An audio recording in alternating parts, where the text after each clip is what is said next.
There's a kind of loneliness men never admit, not because it isn't real, but because they don't know how to explain it. Or maybe because they're not sure anyone would understand. From the outside, everything looks fine. You have people around you, friends, family, colleagues.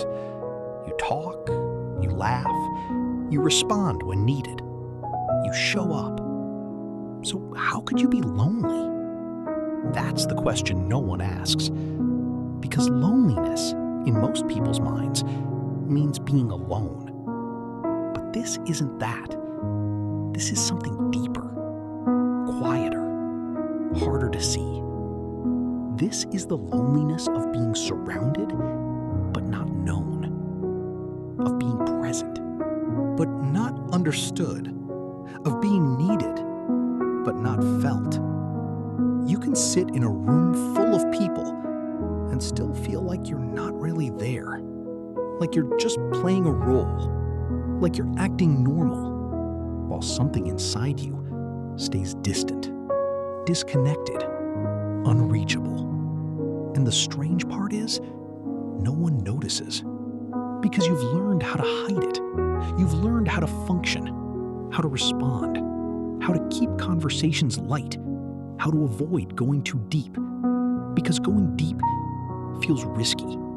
It feels unfamiliar. And maybe it feels pointless. Because maybe you tried before, tried to open up, tried to explain, tried to be honest, and it didn't go the way you expected. Maybe you were ignored. Maybe you were misunderstood. Maybe you were told to just relax or it's not that serious. Maybe the moment passed too quickly and you realized no one was really listening. So you adjusted. You kept things surface level. You stopped explaining. You stopped expecting. And slowly, you became someone who could be around others without ever being truly seen. That kind of loneliness is quiet. It doesn't demand attention. It doesn't create scenes. It just sits there, in the background, in conversations, in pauses, in the moments after you say, "I'm good," and no one asks anything more. It grows in routine, in repetition, in days that feel the same, in interactions that never go deeper than necessary. And over time, you get used to it. You tell yourself, this is normal. This is just how life is. Everyone feels like this. But deep down, there's a part of you that knows it's not. Because humans are not built for surface-level living. We're not built to exist without being understood. We're not built to carry everything internally. We're not built to feel invisible in our own lives. But many men learn to accept that anyway. They become independent, self-reliant, low maintenance. Not because they don't need connection, but because they stopped expecting it. They convince themselves they're fine alone, that they don't need to talk, that they don't need anyone to understand them. And for a while, that belief feels strong. It feels controlled. It feels safe. Because if you don't expect anything, you can't be disappointed. But safety has a cost. Because the less you expect from others, the less you allow yourself to receive. And slowly, you build a life where no one gets close enough to really know you. Not your thoughts, not your struggles, not your fears, not your quiet moments, not the version of you that exists when no one is watching. That version stays hidden. And the longer it stays hidden, the more distant it feels, even to you. You start losing connection not just with others, but with yourself. You stop checking in. Stop asking what you feel. Stop noticing what you need. You just move through life, functioning, existing, getting things done. but not really experiencing anything deeply. And sometimes, you don't even realize how far you've drifted. Until something small hits you.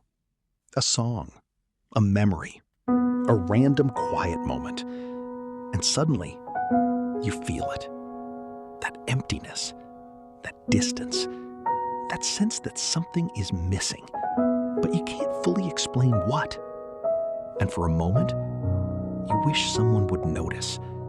Not the version of you that talks and laughs, the real you, the quiet one, the tired one, the one that doesn't always know what to say, the one that just wants to be understood without having to explain everything.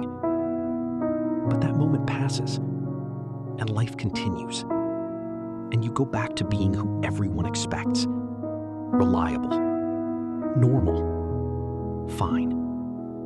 And the loneliness stays. Not loud, not dramatic, just present. Every day, in small ways, in silent ways. And maybe the hardest part is this. You don't even know how to change it. Because where do you start? Do you open up? To who? Do you explain? How? Do you admit something you've been hiding for so long? And what if nothing changes? What if you speak and it still feels the same? So you hesitate, and hesitation becomes habit, and habit becomes identity, and identity becomes isolation. But maybe, just maybe, this isn't permanent. Maybe this loneliness isn't who you are. Maybe it's just where you've been. Maybe it's the result of years of not being met, not being heard, not being understood. And maybe it doesn't disappear all at once. Maybe it changes slowly, with small moments, small risks, small truths. Maybe it starts with one honest answer. The next time someone asks how you are, you don't say fine automatically. You pause, even if just for a second. Even if you don't say everything, you allow something real to exist in that space. Maybe it starts with one conversation that goes a little deeper. One message you actually mean. One moment where you don't hide behind provisioness. Where you allow yourself to be seen, even just a little. Because connection doesn't come from being perfect. It comes from being real. And maybe the loneliness you feel is not because no one is around, but because the real you hasn't been allowed to exist fully. And that can change. Not overnight, not easily, but gradually. Because even after all this time, the part of you that wants connection is still there, still waiting, still hoping, still alive. And that means something. Because the loneliness men never admit is not just about being alone. It's about wanting to be known and not knowing how to begin. And maybe the beginning is simpler than it feels. Maybe it starts with one truth, one moment, one step toward being real again.